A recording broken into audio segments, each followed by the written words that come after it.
পক্ষে সেটা কখনো সম্ভবপর নয়। কিভাবে দিব? আরে গত 5 দিন আগের কাহিনী তো মনে নাই, এইভাবে কিভাবে দিব? 24 ঘন্টার হিসাব কিভাবে দিব? রব বলে যে এত কথা বুঝি না, যদি তুমি আমাকে হিসাব দিয়ে সন্তুষ্টি করতে পারো তারপরে তোমাকে তাজরিমিন তাহতিহাল আনহার ওয়ালা জান্নাত তোমাকে আমি দান করব, খালিদিন আবাদা, যেখানে তুমি আবাদুল আবাদ থাকবা। বান্দা বলে আল্লাহ আমি তো তোমাকে সন্তুষ্টি করার মতো কোনো আমল করতে পারি নাই, কারণ আমি একটা ভালো কাজ করলে 10টা গুনার কাজ করেছি, 10টা গুনার কাজ করেছি। কথা বলেন না আল্লাহ, আমি একবার কাউকে উপকার করলে আজীবন তাকে খোঁটা দিয়েছি। আল্লাহ আমি একবার কারো সহযোগিতা করলে 1000 বার তাকে এটা দেখাই দিয়েছি। ও আল্লাহ আমি করতে জানি না করার মতো। রব বলে যে এত কথা বুঝি না, সব বুঝাই দাও, জান্নাত নাও। যদি রব এইটা বলে কে যাবে জান্নাতে? কেউ যেতে পারবে না। কখনো ভেবেছেন আসলে হাসরটা কিরকম হবে? একটু ভাবে। আসেন, আমাদের দেশে বিচারক আছে না? বিভিন্ন দেশে বিচারক আছে। বিচারকেই জানে কোন বিচার 100 নয়। কারণ আদালত সবসময় প্রমাণের উপর নির্ভর। যদি আসামি পক্ষ প্রমাণ বানাইয়া টানাইয়া মিথ্যা প্রমাণ যদি সত্য বানাই দিতে পারে, জজ বুঝার পরও কিছু করার থাকে না, সাইন করে দিতে হয়। এটাই আদালতের নিয়ম। রব বলে যে পৃথিবীতে তোমরা ন্যায় বিচার কখনোই পাবে না, 19-20 থাকবে ন্যায় বিচার। আমি আহকামুল হাকিমিন রব্বুল আলামিন তোমাদের জন্য রেখেছি হাসরের ময়দানে। হাসরের ময়দানে এক বালো পাইলো তোমারটা তুমি পেয়ে যাবা, এক বালো তুমি পেলো সেটাও আমি রব তোমাকে নিয়ে দেব। এইরকম কঠিন বিচারে পার পাওয়ার সাহস কার আছে? পার পাওয়ার সাধ্য কার আছে? বলেন না, আমি তো আমারটা বলছি, আমার তো নাই। আপনার হিসাবটা আপনি আমাকে উত্তরটা দিয়ে সহযোগিতা করেন। এবার ডাইনে বলে যে আমার পক্ষে সম্ভব না রবের কাঠগড়া বিচারের পার পাওয়া, আমার পক্ষে সম্ভব না এই উত্তপ্ত গরমের মধ্যে দাঁড়াই থাকা সম্ভবপর না, সূর্যের আলোর মধ্যে ঘামের এইরকম নিয়ন্ত্রণ সম্ভব না, এরকম কঠিন অস্থিরতার মধ্যে মানুষ সবাই বলবে এই হাসরের কঠিন মুহূর্তটা এমন কঠিন হবে। রবকে বলবে ইয়া রব জাহান্নাম হলে জাহান্নাম দাও, আগে হাসর থেকে বাঁচাও, আগে হাসর থেকে বাঁচাও, আগে হাসর থেকে বাঁচাও। এইরকম কঠিন মুহূর্তে কেউ পার পাবেন না। যতই আপনি ঝগড়া করেন আর তর্ক করেন, যতই অন্যকে ভুল বুঝেন, যতই অন্যকে জাহান্নামী মনে করেন, আপনি নিজেও জানেন জান্নাত পাওয়ার যোগ্যতা আপনারও নাই, আমারও নাই। রবের দয়া ছাড়া, রবের দয়া ছাড়া, রবের দয়া ছাড়া, রবের দয়া ছাড়া। এবার কোরআনের সূরা ফাতিহার 3 নম্বর আয়াতটা একটু খেয়াল করলে আপনার আমার মনটা উদার হয়ে যাবে, বড় হয়ে যাবে। আপনার আমার ভাবনা হচ্ছে বিচারের দিনে যদি আল্লাহ কঠিন বিচার শুরু করে, পাই পাই করে হিসাব নেওয়া শুরু করে, জান্নাত পাওয়া দূরের কথা, জ্ঞানও পাওয়া সম্ভবপর নয়। রব বলে যে আমি তো আসমানকে বানিয়েছি আদেশ দিয়ে, জমিনকে বানিয়েছি কুন ফায়াকুন আদেশ দিয়ে, আরশ বানিয়েছি আদেশ দিয়ে, লৌহ বানিয়েছি আদেশ দিয়ে, সুবহানাল্লাহ সুবহানাল্লাহ। আমি জান্নাতকে বানিয়েছি আদেশ দিয়ে, জিব্রাইলকে বানিয়েছি আদেশ দিয়ে, কিন্তু বান্দা তোদেরকে বানিয়েছি আদেশ দিয়ে নয়, আদেশ দিয়ে নয়, আদেশ দিয়ে নয়। আমি আল্লাহ মায়া করে বানিয়েছি, আদর করে বানিয়েছি। সেজন্য আমি তোদেরকে আশরাফুল মাখলুকাতের শান দান করেছি। ফেরেশতা তোদের চাইতেও দামি, তাদের কোনো গুনাহ নাই, তোদের গুনাহ আছে, কিন্তু ফেরেশতার চাইতেও র‍্যাঙ্ক আমি তোদেরকে উপরে দান করেছি। কারণ তোরা আমার মায়ার সৃষ্টি, তোরা মমতার সৃষ্টি। আরে মা যদি জন্ম দেওয়ার কারণে সন্তানের প্রতি এত ভালোবাসা থাকে, সন্তানকে যদি অপরাধের কারণে বাবা পিটাইতে থাকে, ওইখানে যার পিঠটা দেখা যায় সন্তানকে বাঁচানোর জন্য, এটা মায়ের পিঠ দেখা যায়, মায়ের পিঠ দেখা যায়। আমার ঘর থেকে বের হয়ে যা, রাতের 3টা পর্যন্ত না খেয়ে যে বসে থাকে, সেটার নামই হচ্ছে মা। মমতাই মায় মা। কেন? কারণ 9 মাস পেটের মধ্যে রেখেছে। তোকে পেটে রাখার কারণে ঘুমাতুর মতো ঘুমাতে পারে নাই, খাবার মতো খাইতে পারে নাই, ভূমির পর ভূমি লেগেছে, মন বলে বাঁচতে পারে নাই, চলতে পারে নাই, বাথরুম করতে পারে নাই, গোসল করতে পারে নাই। ওই যে একটা জন্ম, কষ্টের জন্ম, ওই মায়ার কারণে তোকে ভালোবাসে। আর বান্দা মনে রাখিস, এরকম 1000 মায়ের চাইতে বেশি আমি আল্লাহ আমার বান্দাকে ভালোবাসি, আমার বান্দাকে ভালোবাসি, আমার বান্দাকে ভালোবাসি। মা বাবা যেমন দেখতে পারে না, সহ্য করতে পারে না কোন সন্তান আগুনে জ্বলুক, আমি রব চাই না আমার কোন বান্দা আগুনে জ্বলুক। আমি চাই আমার বান্দা জান্নাতের মধ্যে যাক, জান্নাতের মধ্যে দৌড়াদৌড়ি করুক। আর দেখবেন অনুষ্ঠান যতই হোক না কেন, ছোট বাচ্চারা যতক্ষণ ঘরে দৌড়াদৌড়ি করে না, তো অনুষ্ঠানের মতো লাগে না, বিয়ে বাড়ির মতো আনন্দ লাগে না। ছোটরা যখন দৌড়াতে থাকে, হই হুল্লা যখন করতে থাকে, তখনই সেটা একটা অনুষ্ঠানের মতো লাগে। রব বলে যে জান্নাত তো এখনো আছে, কিন্তু নীরব হয়ে বসে আছে। জান্নাত তো এখনো আছে, নিস্তেজ হয়ে বসে আছে। বান্দারে, যেদিন তোরা জান্নাতে ঢুকবি, সেদিন জান্নাতের ঈদের দিন হয়ে যাবে, জান্নাতের ঈদের দিন হয়ে যাবে। এবার বান্দা বলে মৌলা, যে এই পাপ করেছি, জান্নাত পাওয়ার যোগ্যতা তো আমার নাই। রব বলে যে লা তাকনাতু মির রাহমাতিল্লাহ, আরে আমি রহমান আছি তো, তুই টেনশন করিস না। কোন রকম ঈমানটা নিয়ে কবরের পরীক্ষা পার হয়ে হাসরের ময়দানে তুই আয়, বাকিটা তোর রব হিসেবে আমি আল্লাহ আছি, তোর নবী হিসেবে রাহমাতুল লিল আলামিন আছে। আল্লাহু আকবার, বলেন আল্লাহু আকবার। এই মুহূর্তে মাইকের আওয়াজ যত দূর যাচ্ছে, যে যেখান থেকে শুনতে পাচ্ছে, গভীর মনোযোগ। সুবহানাল্লাহ,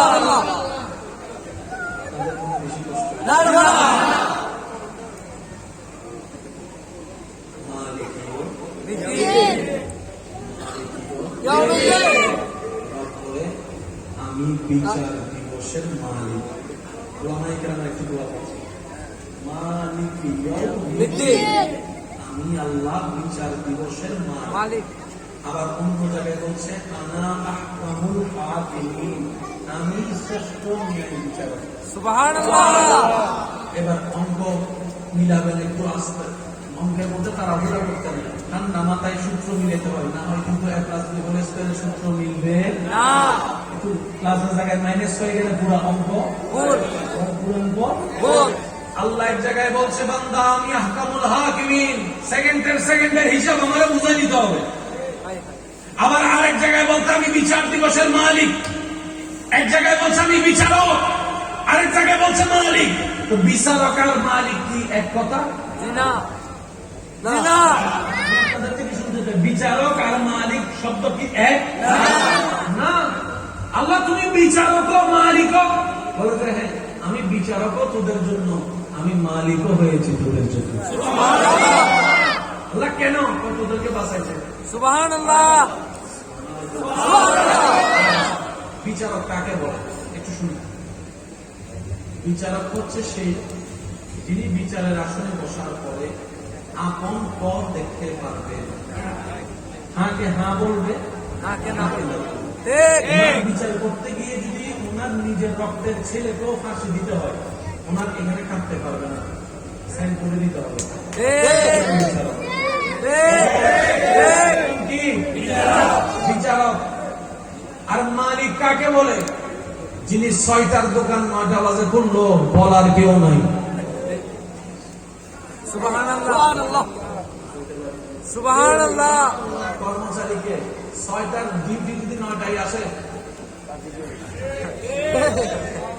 একটু মনে হন না, একটু না এলে কিন্তু বেতন হাটা চাই। স্যার আমার বড় অসুস্থ, তোর বউলে কি আমি তোমার দিব কিনে মালিককে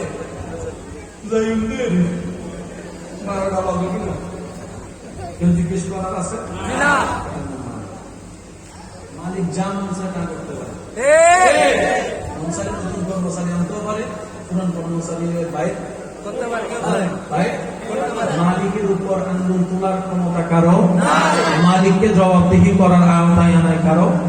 এবার আল্লাহ পাক বলে আমি বিচারক হয়ে বিচার করবো, তোরা যাবে জাহান্নামে, কিন্তু আমি আল্লাহর ইচ্ছা জান্নাত তোদেরকে দিয়ে ভরপুর করানো। বান্দারে আমি যখন আহকামুল হাকিমিন হয়ে বিচার করব, যদি তোর পক্ষে টানি তাহলে আমি ন্যায় বিচারক হব না। সুতরাং তোর আমলটা রেখে তারই পাল্লাই তুলে আমি আহকামুল হাকিমিন হয়ে বিচার কাজ শুরু করে তোর আমল অনুযায়ী তোকে যাজা দিয়ে, গুনাহ যদি বেশি হয় জাহান্নামে পাঠাই দিব। ওই জাহান্নামের আগুনে তুই জ্বলতে থাকবি। তাহলে তুই যদি জান্নাতে না যাস, তোরা যদি জান্নাতে না যাস, জান্নাত খালি হয়ে থাকবে। বান্দারে টেনশন করিস না, তোর নবী রাহমাতুল লিল আলামিন, শফিউন মুজনাবিন, রাহাতাল আসিফিন, আনিসিল গায়বিন, ইয়াসিন ওয়ালা নবী রাহমাতুল লিল আলামিন নবীকে আমি আল্লাহ হুকুম দিলাম, ও নবী আপনি হাসরের ময়দানে আপনার উম্মতের পক্ষে সিজদায় পড়ে সিজদায় পড়ে সিজদায় পড়ে সিজদায় পড়ে উম্মতের পক্ষে, আমার বান্দার পক্ষে আপনি সুপারিশ করতে থাকুন। আপনি সুপারিশ করতে থাকবেন, আমি আমি মালিক হয়ে জাহান্নামীকে জান্নাতি বানাতে থাকবো। নারে তাকবীর, নারে রিসালাত, নারে এবার বলেন, আমলের বিচার করে আহকামুল হাকিমিন দায়িত্ব পালন করছে কি করে নাই? আবার জাহান্নামীকে জান্নাতি বানাইয়া মালিকের দায়িত্ব পালন করছে কি করে নাই? এটার নাম কোরআন। সুবহানাল্লাহ। আমি আপনাদেরকে আর বেশিক্ষণ বিরক্ত করবো না। চেহারায় দেখা যাচ্ছে অনেকের মনে খিদা লাগছে। জি না, খিদা লাগছে? সবাই বলে একটা নাতে রসুল পড়িতে সবাই কত ভালো লাগে আমার নূর নবীর, আরো ভালো লাগে নবীর দরুদ সালাম, নবীর দরুদ সালাম, নবীর দরুদ সালাম। সবাই কত ভালো লাগে আমার নূর নবীর নাম, আরো ভালো লাগে নবীর দরুদ সালাম, নবীর দরুদ সালাম, নবীর দরুদ সালাম। আল্লাহুম্মা সাল্লি আলা সাইয়্যিদিনা মুহাম্মাদিন, আল্লাহুম্মা সাল্লি আলা সাইয়্যিদিনা মুহাম্মাদিন। সবাই একবার বলেন মারহাবা। অঙ্ক কি মিলছে না মিলে নাই? মিলছে। আপনি সবার আওয়াজ শুনতেছে, মিলছে কি মিলছে না? আল্লাহ নিজে বিচার করে যে যেটা পাবে সেটা দিবে। আবার তোলার জন্য নিজের রহমতকে উন্মুক্ত করে নবীর সুপারিশের ব্যবস্থা করে। সুবহানাল্লাহ, সুবহানাল্লাহ, আর রহমান রহিম মালিক ইয়াউমিদ্দিন। সুবহানাল্লাহ। আল্লাহ তাআলা আমাদেরকে এমন একজন নবী দান করেছেন, যে নবীকে আল্লাহ এমন সম্মান দান করেছেন, যার কদম থাকতো জমিনে, হাতটা বাড়াই দিলে হাত চলে যেত জান্নাতের বাবা। সুবহানাল্লাহ। এমন ভাবে সুবহানাল্লাহ বলুন যেভাবে শুনলে মনে হবে নবী রাহমাতুল লিল আলামিনের উম্মতরা বসে আছে। আল্লাহ তাআলা আমাদেরকে এমন একজন নবী দান করেছেন, আমি নবীর উম্মতদের একটু মনোযোগ চাচ্ছি, ইয়া রাসূলুল্লাহ। যার শরীরের ঘাম মোবারক হায় হায়। অনেক সাহাবারা আতর হিসেবে ব্যবহার। সুবহানাল্লাহ। আল্লাহ আমাদেরকে এমন একজন নবী দান করেছেন, যেই নবীর সৌন্দর্যের এমন উচ্চতা, আসমানের চাঁদ পর্যন্ত মুগ্ধ হয়ে নবীর চেহারার দিকে তাকায় থাকে। আর একটু জোরে। আল্লাহ আমাদেরকে এমন একজন নবী দান করেছেন, যেই নবীর উম্মত হওয়ার স্বপ্ন অন্য নবীরা বরখাস্ত হিসেবে পেশ করেছেন। সুবহানাল্লাহ। এমন একজন নবী দান করেছেন, যিনি হাসরের ময়দানে সর্বপ্রথম আল্লাহর হুকুমে যিনি কথা বলবেন, তিনি আপনার আমার নবী রাহমাতুল লিল আলামিন। হাসরের দিন বাবা, প্লিজ, হাসরের দিন কিভাবে বুঝে আপনার জন্য এমন ভাবে আর কেউ কাঁদে নাই যেভাবে আপনার নবী কেঁদেছে। আল্লাহু আকবার। আমরা আছি না বিভিন্ন সেলিব্রিটির ভক্ত আছি না, ফুটবলার, ক্রিকেটার, নায়ক নায়িকা, কত কিছুর ভক্ত আছে না? যারা যার ভক্ত, আমি আপনার পছন্দকে অসম্মান করছি না, শুধু একটু কষ্ট রাখছি মিলানোর জন্য যাতে আমরা বুঝতে পারবো। যারা যার ভক্ত আছে, আপনি ওনার জন্য ডাই হার্ট ফ্রেন্ড মানলাম, উনি আসলে 10,000 টিকিট দিয়ে আপনি যাবেন, আপনার তারপর যখন হন অথবা মোবাইল বিক্রি করে হন আপনি যাবেন, উনি আপনাকে চিনে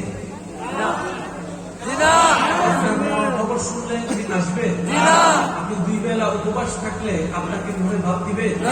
ওনাকে যদি কোন রকম খবর পৌঁছানো হয়, উনি কি বলবে জানেন? এরকম বক্তা আমার কুটি কুটি আছে, কজন খবর রাখবে, ঠিক না? বাস্তব। কিন্তু আপনার নবী ইয়া রাসূলুল্লাহ, সুবহানাল্লাহ, পাহাড়ের চূড়ায় আল্লাহ, চোখ থেকে ঝরঝর ইয়া রাসূলুল্লাহ। সুবহানাল্লাহ মক্কা থেকে মদিনায় গিয়েছিল। সুবহানাল্লাহ পবিত্র আপনি আমি আমরা সবাই আছি না নাই? সুবহানাল্লাহ এমনকি যেই দিন আল্লাহ তাআলার দিদারে চলে যাবে, দুনিয়ার থেকে বিদায় জানা সকলেরই শুধু স্মরণ করে দেওয়ার নিমিত্তে বলা। রব্বুল আলামিন আজরাইলকে বললেন, আজরাইল বারেগাহে মুস্তাফা নবীর দরবারে যাও, খবরদার সালাম ছাড়া প্রবেশ করিও না, সালাম ছাড়া প্রবেশ করিও না। সালাম দিবা যদি আমার নবী অনুমতি দেয় তাহলে ভিতরে প্রবেশ করবা। সেই দিন নবী রাহমাতুল্লিল আলামিন বলেছিলেন, ও জিবরাইল, আমার যেতে আপত্তি নেই, কিন্তু আল্লাহ তো আমাকে উম্মতের অভিভাবক বানিয়েছেন, উম্মতের অভিভাবক বানিয়েছেন। তা আমি যদি এরকম চলে যাই, আমার উম্মত তো বেসাহারা হয়ে যাবে, আমার উম্মত তো অভিভাবকহীন হয়ে যাবে। আমি তো সেটা মানতে পারি না, আমার কষ্ট লাগে। একটু আমার রব থেকে এই বিষয়ে একটা ফয়সালা নিয়ে আসো। সাথে সাথে জিবরাইলকে রব্বুল আলামিন পাঠিয়ে বললেন, জিবরাইল, নবী রাহমাতুল্লিল আলামিন আমার হাবিবকে বলে দাও, আজকে থেকে যেন কোনো টেনশন আর না করে এই বিষয় নিয়ে উম্মতের জন্য। আজকে থেকে নবী রাহমাতুল্লিল আলামিনের সমস্ত উম্মতের দায়িত্ব আমি রব্বুল আলামিন কুদরতিভাবে গ্রহণ করে নিলাম।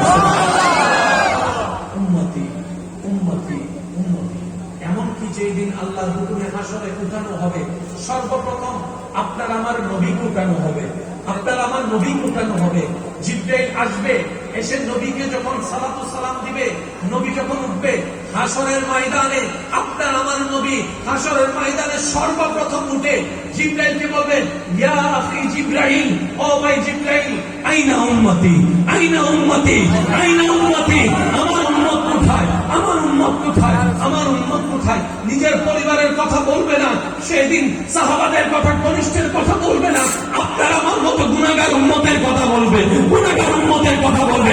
এমনকি সিজদায় পড়ে রব্বি হাবলি উম্মতি বলে বলে সেদিন আপনার আমার কথা বলবে। সুবহানাল্লাহ। এমন ভাবে আর কেউ কখনো ভালোবাসা নাই বাসতে পারবে না। ঠিক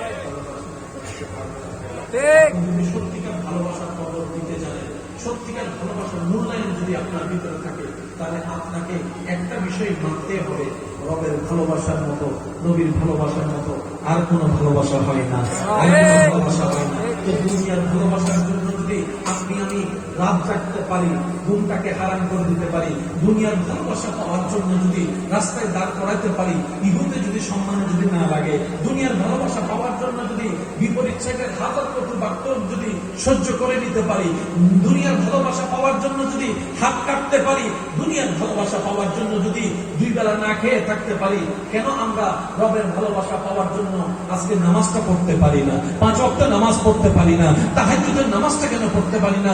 রবের ভালোবাসা পাওয়ার জন্য কেন আমরা সৎ পথে চলতে পারি না? একটু ঠান্ডা মাথায় ভাবলে আপনি দেখবেন আপনার করার ইচ্ছাও আছে, আপনার মন করতেও চায়, কিন্তু মিস্টার শয়তান সেখানে করতে দেয় না, মিস্টার শয়তান সেখানে করতে দেয় না।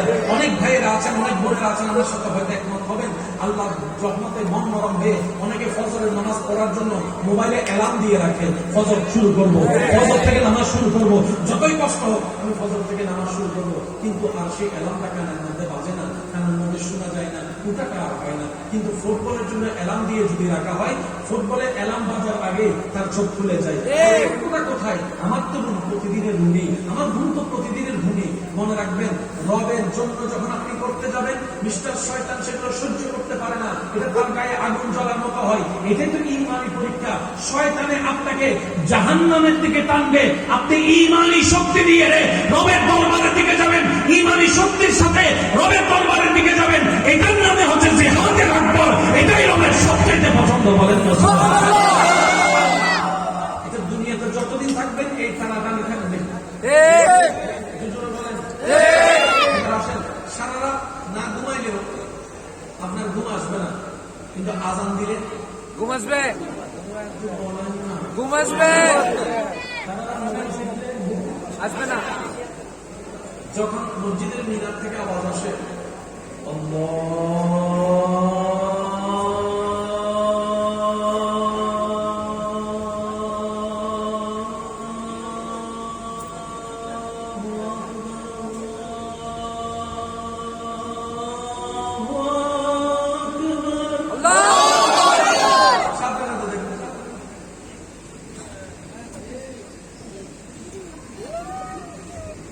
ঠিক ঠিক ঠিক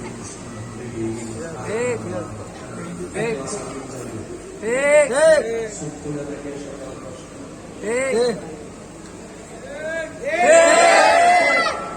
খেয়াল করছেন এটা? ঠিক যদি করে থাকেন আওয়াজ দেন, খেয়াল করছেন? মনে রাখবেন, কারণ নামাজে যদি মনোযোগ না হয় খুশি হয়ে যাবে, তেলাওয়াত করা যাবে না। আমরা নেগেটিভ শুনতে শুনতে এমন পর্যায়ে চলে গেছি যে নেগেটিভের ভিতরে যে পজিটিভ থাকতে পারে সেটা আমরা বুঝতে পারি না। আপনি নামাজে দাঁড়ালেন কাকে খুশি করার জন্য? মনোযোগ লড়াই করছে কে? তারপরে আপনি নামাজে আছেন কাকে খুশির জন্য? এটা তো বড় লড়াই।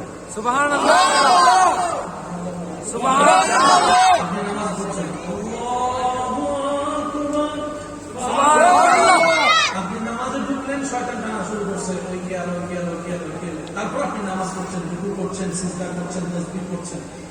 রব বলে যে আমার বান্দাকে শয়তান এত বুঝানোর পরও দেখ আমার বান্দা সিজদা বদ্ধ করে না, বদ্ধ করে না। আপনার মনে হতে পারে এই নামাজে তো সেই কোয়ালিটি নেই যেটা রবের পছন্দ হবে। হ্যাঁ, কথা সত্য, কিন্তু সবকিছু কোয়ালিটি দিয়ে হয় না, অনেক কিছু প্রেম দিয়েও হয়ে যায়, হয়ে যায়। আপনি তো জানেন যে পারে না, তারপরও চেষ্টা করছে, তার প্রতি একটা মায়া কাজ করবে, এটাই স্বাভাবিক। আর আপনারা সবাই একমত, হোমওয়ার্ক যে টিচারে দিয়েছে ছাত্রকে 2টা অঙ্ক ঘর থেকে করে নিও, ছাত্র পারে নাই, তারপর আঁকাবুকি করে চেষ্টা করেছে, সে টিচার কখনো ছাত্রকে মারবে না। যাই হোক, ছাত্র তো আমার চেষ্টা করেছে। রব বলে যে আবু বকরের মতো নামাজিতে তুমি হতে পারবে না, ফারুকের মতো নামাজিতে তুমি হতে পারবে না, উসমানের মতো সিদ্ধার্থ তো তুমি হতে পারবে না, আলীর মতো কেরাতওয়ালা তো তুমি হতে পারবে না, ইমাম হোসাইনের মতো গর্দান কাঁথা দেওয়া নামাজ তো তোমার নাই। সেটা আমি রব জানি, কিন্তু তোমার চেষ্টাটা আমার পছন্দ হয়েছে, আমার পছন্দ হয়েছে। এই ধৈর্যটা, এই চেষ্টাটাই হয়তো একদিন রবের দয়াকে এমন ভাবে আমন্ত্রণ জানাবে, আপনার নামাজটা আল্লাহর রহমতে একদিন মেরাজওয়ালা নামাজও হয়ে যেতে পারে। কারণ একদিনে সবকিছু হয় না। বলি কারণ নামাজে যদি মনোযোগ নাও থাকে, তারপরে যদি আপনি নামাজে লেগে থাকতে পারেন, মনে রাখবেন আপনার রবের দয়া। সুবহানাল্লাহ যে কথাটা বলতে চাচ্ছি, আপনাদের কষ্ট হচ্ছে না? অনেকে অ্যালার্ম দিয়েও নামাজের জন্য উঠতে পারে না।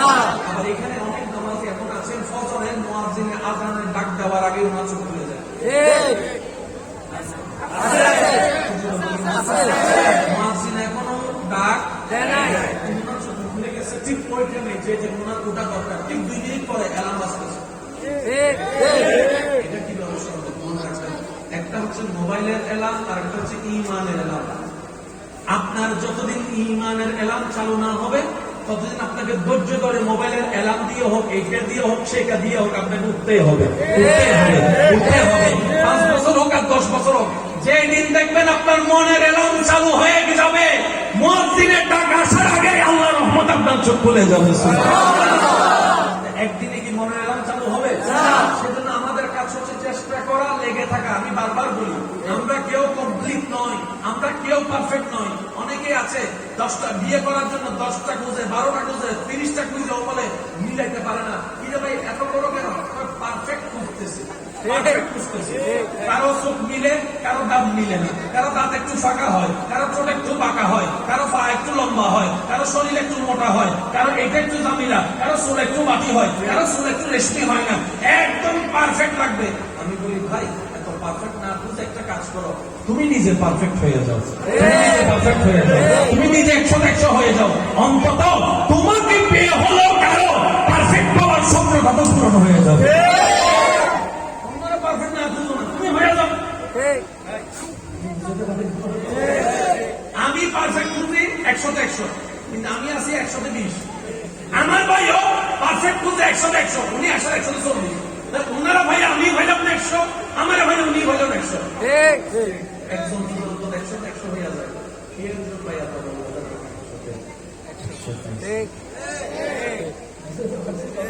আল্লাহ আমাদের ইসলাম মেনে চলাতে হবে। বিশ্বাস করেন ভাই, ইসলামের মতো গোছানো সুন্দর পরিপাটি পৃথিবীতে আর কিচ্ছু নেই। কিভাবে বুঝাই? আচ্ছা, আমাদের শিক্ষা প্রতিষ্ঠানের মধ্যে সমাজ বিজ্ঞান আছে না? শেষ ভালো সব ভালো, আওয়াজটা একটু বড় দেন। সমাজ বিজ্ঞান আছে না? রাষ্ট্রবিজ্ঞান আছে না? বইরা কয়জনের সমাজ সুন্দর হয়েছে দেখেন। জি না, একজনেরও না। ঠিক আরো ঠিক রাষ্ট্রবিজ্ঞান পরে কয়টা রাষ্ট্র সুন্দর হয়েছে? জি না, একজন অথচ আপনার আমার নবী রাহমাতুল্লিল আলাইহি রাষ্ট্রবিজ্ঞানের সেক্টর দিয়ে যদি আপনি চশমা দিয়ে দেখেন, একদম সুপারলেটিভে এক নম্বরে থাকবে আপনার আমার নবী রাহমাতুল্লিল আলাইহি। আপনি যদি সমাজ বিজ্ঞানের চশমা দিয়ে দেখেন, দেখবেন সমাজ নিয়ন্ত্রণের ক্ষেত্রে আপনার আমার নবীর মতো দ্বিতীয় আর কাউকে খোঁজা বলা যাবে না। পরিবেশ বিজ্ঞান বলেন, পরিবার বলেন, সর্বদিকে ইন্নাকা লাআলা খুলুকিন আযীম বলা আপনার আমার নবী রাহমাতুল্লিল আলামিন বলেন সুবহানাল্লাহ। একটু জোরে বলি না সুবহানাল্লাহ। ইয়ে করার জন্য 100 করবেন, ইয়ে করার জন্য কি করবেন দেখেন, সে আল্লাহকে ভালোবাসেন, এই দুইটা জিনিস দেখবেন। কারণ যাকে আপনি আজকে 10 তলা দেখে দিয়ে দিচ্ছেন, এক সপ্তাহ পরে তো ভূমিকম্পে 10 তলা আমি অমরে যেতে পারবো, এই 10 তলা দেখে দিয়ে দিলেন। আল্লাহ রসুলের প্রতি কত শ্রদ্ধা ভালোবাসা আছে, এই দুইটা জায়গায় যদি ঠিক থাকে না, ডিভোর্সের হার দেখবেন দিন দিন কমে যাচ্ছে। দ্বিতীয় নম্বর, যত টাকা বলা ডিভোর্সও বেশি। কথা বলেন না, টাকার গরম এমন পর্যায়ে চলে গেছে, কিরে তোর 20 লাখ নিয়ে এখন চেক লেগে দিই এখন আছে না নাই? আমার কাছে আর সম্পর্কের সে টানটা নাই। জামাই বউয়ের সাথে, বউ জামাইয়ের সাথে এমন ভাবে ঝগড়া করছে, কেউ কারো চেহারা দেখতে চায় না, ডিভোর্স করে নিবে। করলেন আপনারা ডিভোর্স মানলাম, এই বাচ্চাগুলো কার কাছে যাবে? কখন মা লাথি খাবে, কখন বাবার লাথি খাবে, কখনো সমাজের লাথি খাবে, কখনো দাদার লাথি, কখনো নাতির লাথি। একসময় সমাজও তাদের জ্ঞান তুলে কথা বলতে বাধ্য হবে, দ্বিধা করবে না। কি করছেন আপনারা? মনে রাখবেন, ইসলাম হচ্ছে ফুড অফ লাইফ। এই জন্যই বলা হয়, ইসলামকে যে যত বেশি আপন করে নিবে, তার বাহিরও সুন্দর হয়ে যাবে, ভিতরেও শান্তির হয়ে যাবে। সুবহানাল্লাহ। আমি কি করে বলি না সুবহানাল্লাহ? অশান্তি নাইকা কম বেশি সবারই আছে, ঝগড়া মনোমালিন্যের নাইকা সব জায়গায় আছে। কন্ট্রোল করবেন কিভাবে? ধৈর্য দিয়ে, সহ্য দিয়ে। পৃথিবীর কোন বিদ্যালয়ে ধৈর্যের শিক্ষা দেওয়া হয় না, সহ্যের শিক্ষা দেওয়া হয় না, ক্ষমা দেওয়ার শিক্ষা দেওয়া হয় না। একমাত্র মনুষ্যত্বের সবচাইতে সৌন্দর্যপূর্ণ শিক্ষা দেওয়া হয় নবী রাহমাতুল্লিল আলামিনের স্কুলে। বলেন না সুবহানাল্লাহ।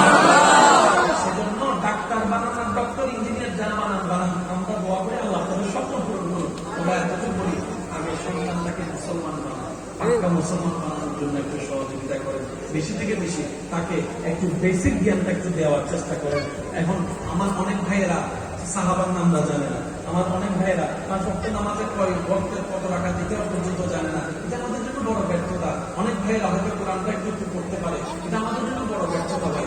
একটু চেষ্টা করলেই সব সম্ভব। মনে রাখবেন, বান্দা যখন মন থেকে চেষ্টা করে, রবের রহমতও তাকে এগিয়ে দেওয়ার জন্য সহযোগিতা করে। চিৎকার দিয়ে বলেন সুবহানাল্লাহ।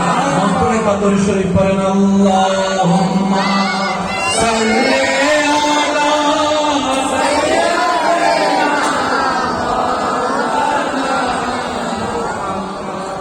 وعلى آله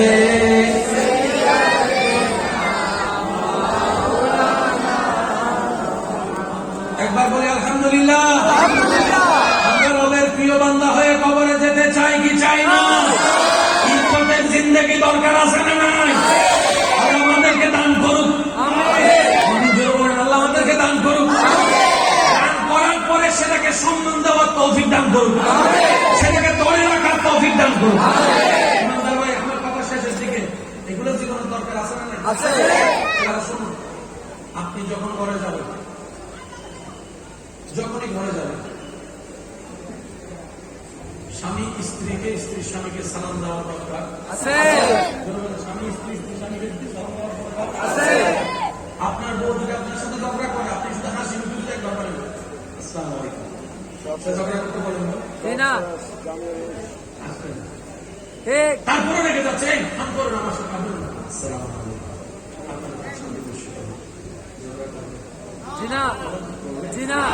সালাম কেন নবীজি বলেছেন?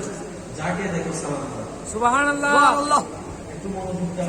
সুবহানাল্লাহ। আপনারা সবাই মিলে আমাকে একটা সালাম দাও। এটার মানে আপনি আমাকে কি বলেছেন জানেন? ভাইয়া, আপনার বাড়ি তো এখানে না, আপনি তো অন্য জায়গায়। তো আপনি নিজের এলাকায় যেরকম সেফ থাকবেন না, এখানে তো আপনার কেউ নেই। আপনার মনে হতে পারে যে আমার তো এখানে কেউ নেই, আমি এখানে আনছি। আপনি বলছেন আসসালামু আলাইকুম বলে কি বলেছেন জানেন ভাই? আপনার হয়তো রক্তের কেউ নেই, কিন্তু আপনার মুসলমান ভাই আমি তো আছি। আল্লাহু আকবার, আল্লাহু আকবার। আসসালামু আলাইকুম, আমার পক্ষ থেকে আপনার জন্য নিরাপত্তার গ্যারান্টি আমি দিয়ে দিলাম। সুবহানাল্লাহ। আপনার উপর বর্ষিত হোক, নিরাপত্তা আমি দিলাম। আমার হাত থেকে আপনি নিরাপদ, আমার পা থেকে আপনি নিরাপদ, সুবহানাল্লাহ। আমার জবান থেকে আপনার নিরাপদ। আপনার সম্পদ মানে আমার সম্পদ, সুতরাং আপনি টেনশন করবেন না। আসসালামু আলাইকুম, আমার পক্ষ থেকে ঝগড়ারও আশঙ্কা নাই, হামলারও আশঙ্কা নাই, নিরাপত্তা। সুবহানাল্লাহ। এটা হচ্ছে সালামের বেসিক জিনিস। এই পর্যন্ত কাউকে দেখছেন যে ঝগড়া করার আগে সালাম দিছে? জি না, আসসালামু আলাইকুম জি না, জি না, দেখছেন? জি না। একটু জোরে বলেন না, দেখছেন? না। সালাম দিয়ে ঝগড়া করা যায় না যদি সালামটা দিল থেকে আসে। এই, একটু আওয়াজ দিয়ে বলেন না, ঠিক কিনা? চমৎকার বিষয় মনে পড়ছে, বলবো? আচ্ছা। আপনারা জানেন আমাকে সালামকে কি বলেছেন? আসসালামু আলাইকুম। ওয়া রাহমাতুল্লাহি ওয়া বারাকাতুহু। এখানে একটু দোয়া চাচ্ছি, শিক্ষিত সমাজের বাইরে একটু খেয়াল করবেন। যদি আমি কবরে থাকি, সালামটা কিরকম হবে? আসসালামু আলাইকুম ইয়া আহলাল মাটির উপরে সালাম, আসসালামু আলাইকুম। জি। মাটির নিচে সালাম, আসসালামু আলাইকুম ইয়া আল্লাহ। ইয়া আল্লাহ।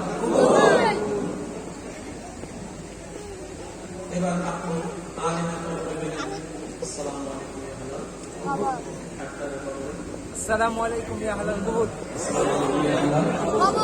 ইঞ্জিনিয়ারের কবরে, আসসালামু আলাইকুম ইয়া আল্লাহ। সবার কবরে যখন আপনি সালাম দিচ্ছেন, আসসালামু আলাইকুম ইয়া আল্লাহ। কিন্তু যখন নবীজির রওজায় আপনি যাবেন, তখন কি বলবেন? আসসালাতু ওয়াসসালামু আলাইকা ইয়া রাসূলুল্লাহ। আমি শুনি না। আসসালাতু ওয়াসসালামু আলাইকা ইয়া রাসূলুল্লাহ। ওয়া নবীর মুবারক জোরে জোরে হন নাকি হইবা? আসসালাতু ওয়াসসালামু আলাইকা ইয়া রাসূলুল্লাহ। নবীর রওজায় যখন যাবেন, সালামটা হয়ে যায় আসসালাতু ওয়াসসালামু আলাইকা সাইয়্যিদি ইয়া রাসূলুল্লাহ। সুবহানাল্লাহ, সুবহানাল্লাহ। আর কেন জোরে হবে? সুবহানাল্লাহ। ওয়া আর কলেজ ভার্সিটি ভাইয়া কলা আর কেন সহযোগিতা করিবেন?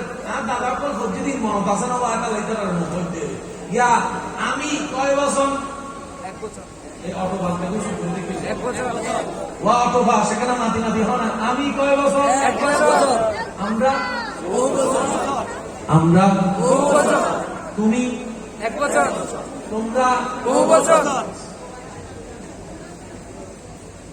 বাংলা জিবে তুমি আপনি আরবি কি বলে? হদে কা, ও আকার কা, কা খবর কা। জি, বাংলা জিবে আপনারা, তোমরা কি বলে? আরবি হদে কুম। খুব, মনে থাকবে না বাজান? জি, কামানি হয়জন একজন, আয় আওয়াজি তো ছোট হইলে কিন্তু পকের বোমারে দিন দেওয়া যায়। আওয়াজি ছোট আর কেন জোর হন? কামানি হয়জন একজন, একবারে জোর জোর হন না হয়জন? কুম্মানি হয়জন, সবাই, বহুজন বহুমানি হয়জন।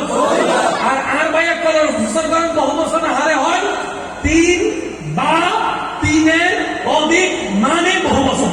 ঠিক, 1000 জন হইলেও বহু বছর, 500 জন হইলেও বহু বছর, 300 জন হইলেও বহু বছর।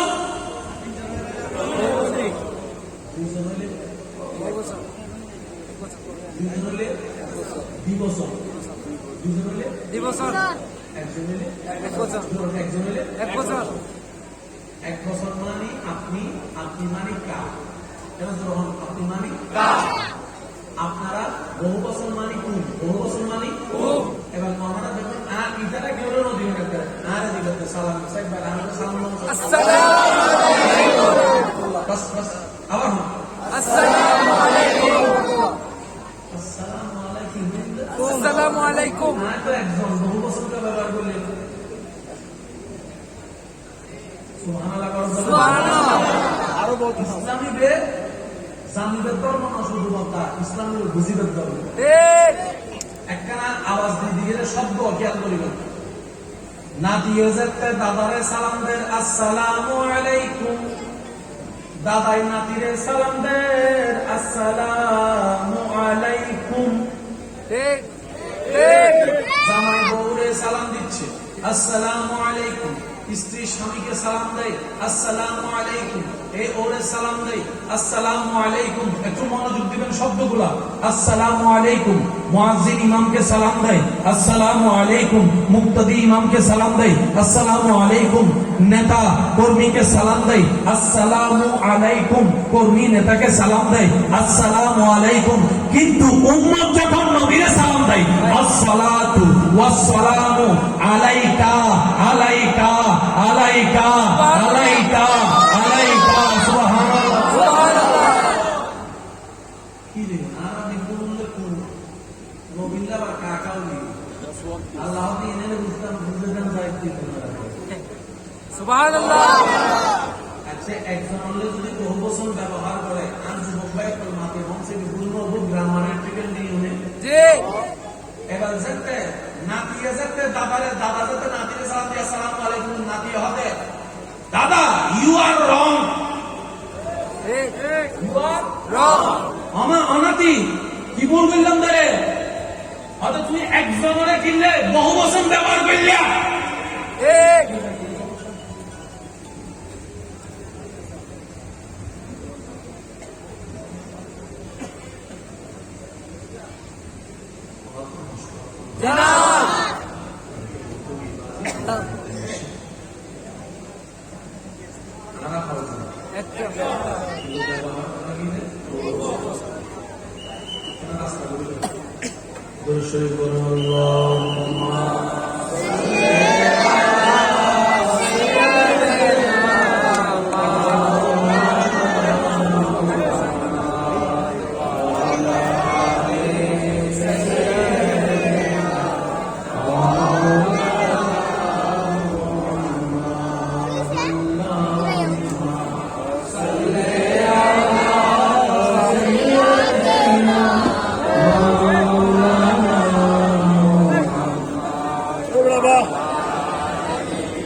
اللهم صل على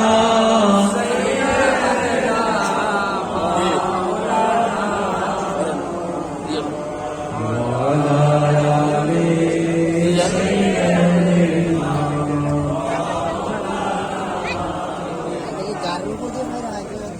আমি করে দাঁড়াইলাম আপনি এনে বুঝাইতেছেন আপনি বাদ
আপনাদের দাওয়াতকৃত মেহমান আজকের মাহফিলে মেহমানে আল্লাহ দর্শক এনেছেন মঞ্চে সবাই স্বাগত জানাই একবার বলেন আল্লাহ পাক আমাদের সকলের হাজিরি কবুল করুন। আমি কথা শেষের দিকে চলে যাচ্ছি। শেষ বারোটা আমাদের জন্য সিঙ্গেল মানুষ হলো ব্যবহার হয় বহু বছর কিন্তু নবীর জন্য ব্যবহার হয় মনে রাখবেন। আবার বলছি যেটা বাংলায় তোমরা আপনারা সেটা আরবিতে বলা হয় কুম কুম, আর যেটা বাংলায় বলা হয় আপনি সেটাকে আরবিতে বলা হয় কা। আমার জন্য আপনার জন্য আমাদের সবার জন্য ব্যবহার হয়েছে কুম শব্দটা। কি শব্দ বলেন? কি শব্দ? কুম হচ্ছে এক বছর না বহু বছর? আমি কয়জন? আপনি কয়জন? বহু বছর কেন ব্যবহার হলো একটু মনোযোগ দিয়ে শুনবেন। নাতি যখন ভুলটা ধরলো, দাদাই নিয়ে গেছে আলেমের কাছে। আলেমে বলে যে তুমি আসলে বুঝো না এই বিষয়টা, তুমি একের ভিতর তিন অথবা কেন একটু বুঝে দিলাম এক বহু বছরে তো হওয়া লাগে এক দুই সুবহানাল্লাহ সুবহানাল্লাহ আরেকটা আসতে বলি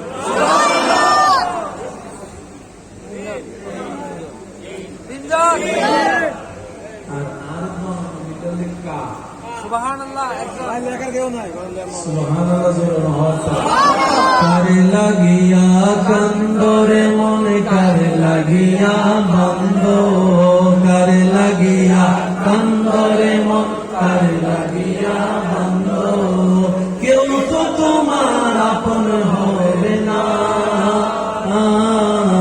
যেজন হবে আপনা সে তো মদিনা যেজন হবে আপনা সে তো উচ্চ আওয়াজে একবার বলেন মারহাবা। আমাদের সবাইকে 5 ওয়াক্ত নামাজের সাথে বন্ধুত্ব করার তৌফিক দান করুন। আমাকে যে কয়েকজন ভালোবাসেন, আপনাদের মনের মতো দামি জায়গায় আমি অদমকে ভালোবাসার জায়গা দিয়েছেন। আপনাদেরকে আবদার করে দুই একটা কথা বলার অধিকার কি আমার আছে? আমার যুবক ভাইদের আমি আওয়াজ পাই নাই, আছে? আবদার করে কথা বলার অধিকার আছে?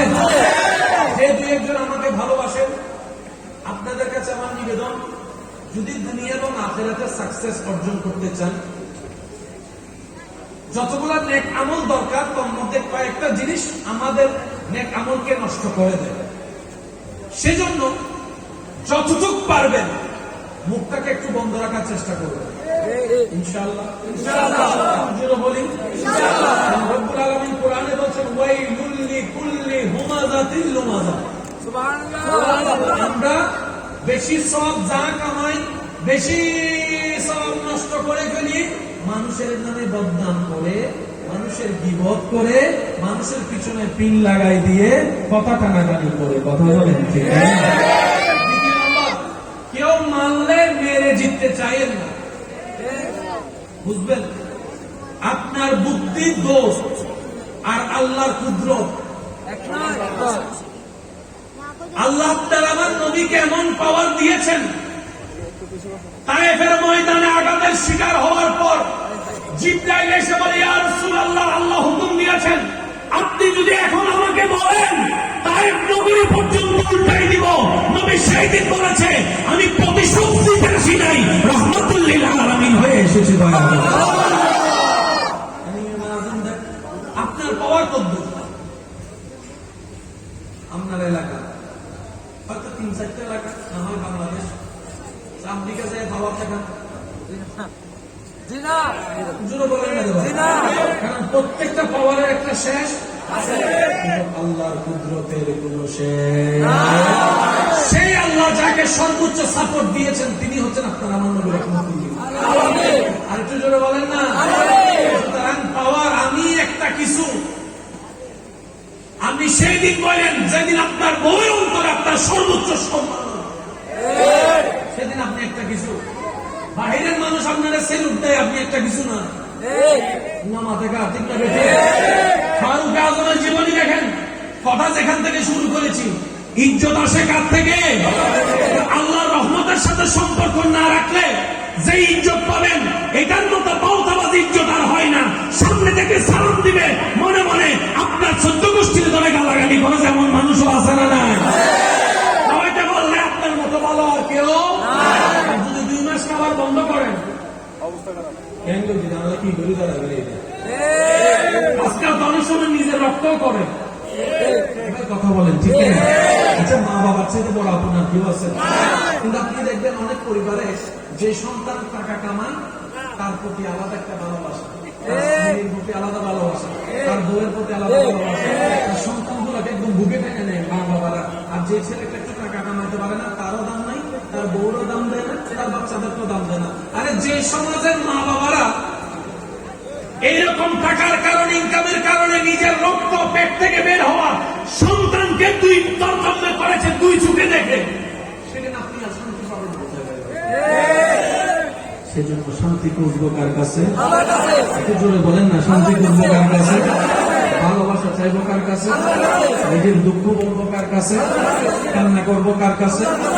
দুনিয়াতে আপন বলতে, জীবনে আপন বলতে এখন যদি একটা বোম ফুটে বাস্তব যেটা সেটা বলেন না। আচ্ছা বোম না শুধু লাইট ছুটি দেবো, ঠিক? কিন্তু সাহাবায়ে কেরাম যুদ্ধের ময়দানে নবীকে কি বলেছেন জানেন? ইয়া রাসূলুল্লাহ, আমি বসে থাকি, আমরা যাই, আমরা বসে থাকি না, আমরা সুবহানাল্লাহ বলেন না। হোসেনকে সবাই বলে যে আপনি বসেন, আমরা যাই। আমাদের শরীরে দাম থাকতে আমার নবীর আওলাদের গায়ে হাত দিবে কখনো হতে পারে না। যাকে মারতে যাবে এই ভালোবাসার কোথাও খুঁজে পাবেন না। সেজন্য মনে রাখবেন, আপনাকে সবচেয়ে বেশি ভালোবাসে আপনার আল্লাহ, আপনাকে সবচেয়ে বেশি ভালোবাসে আপনার নবী রাহমাতুল লিল আলামিন। আজকে থেকে আমরা নামাজের সাথে বন্ধুত্ব রাখার চেষ্টা করবো বলি ইনশাআল্লাহ, বলি ইনশাআল্লাহ। আজকে থেকে আমরা নিজের অন্তরের শান্তির জন্য নেক কাজ করার চেষ্টা করবো বলি ইনশাআল্লাহ।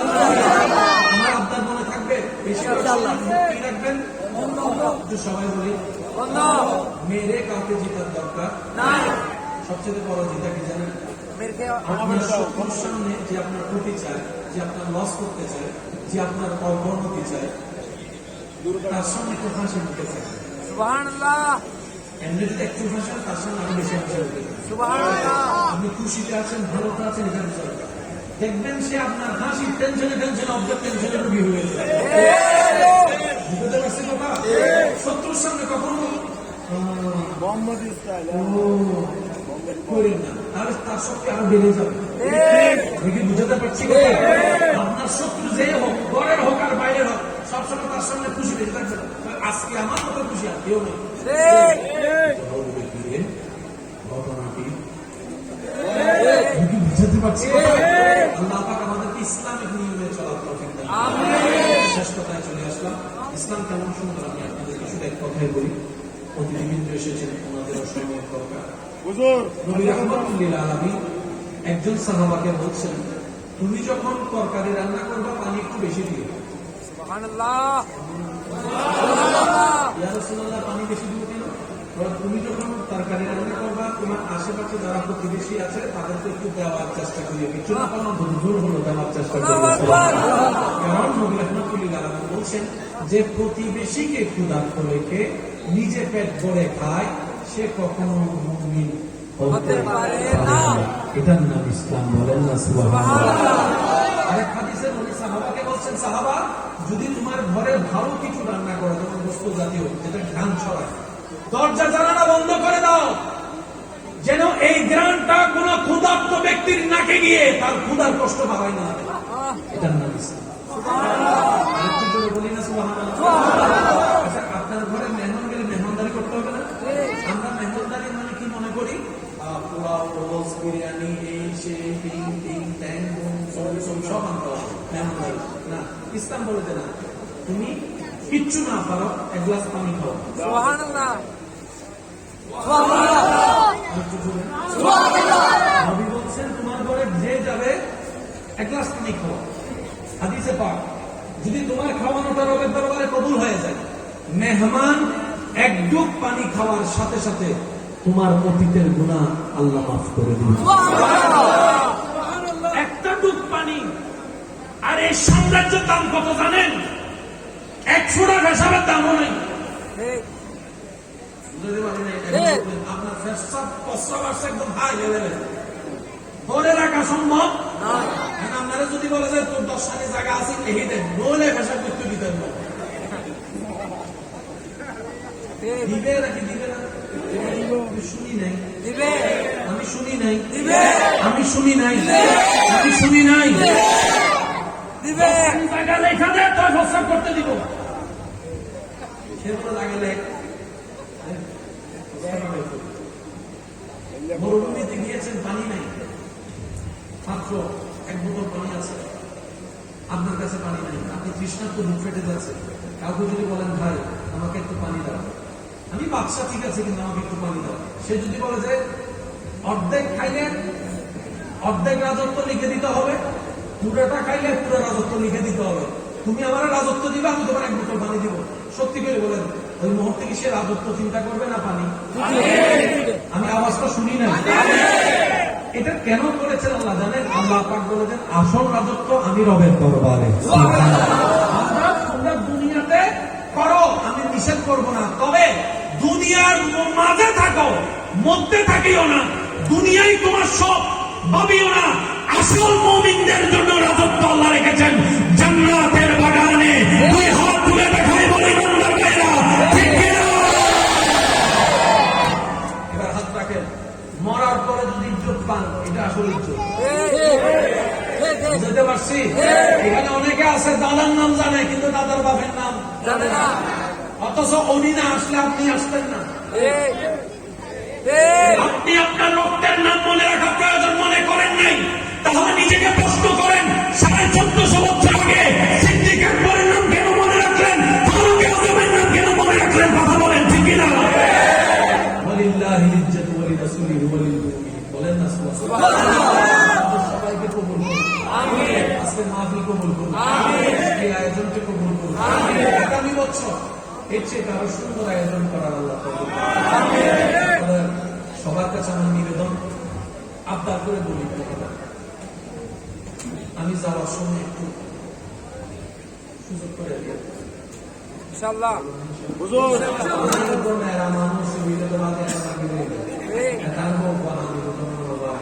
একটু সবাই সংস্কৃত ভাবে থাকবেন আর খাবার ওটাদের জানায় হয়েছে আর কি, আপনাদেরকে দেওয়ার চেষ্টা করবো, আপনারা সুস্থ ভাবে থাকবেন। আজকের মাহফিলটা আমিন। আল্লাহ পাক জি আল্লাহ পাক আমাদের সকলের হাজির কবুল করুক, আমিন। হুজুর ওকে কথা আছে একটা ওই যে সারাটা বিসমিল্লাহ।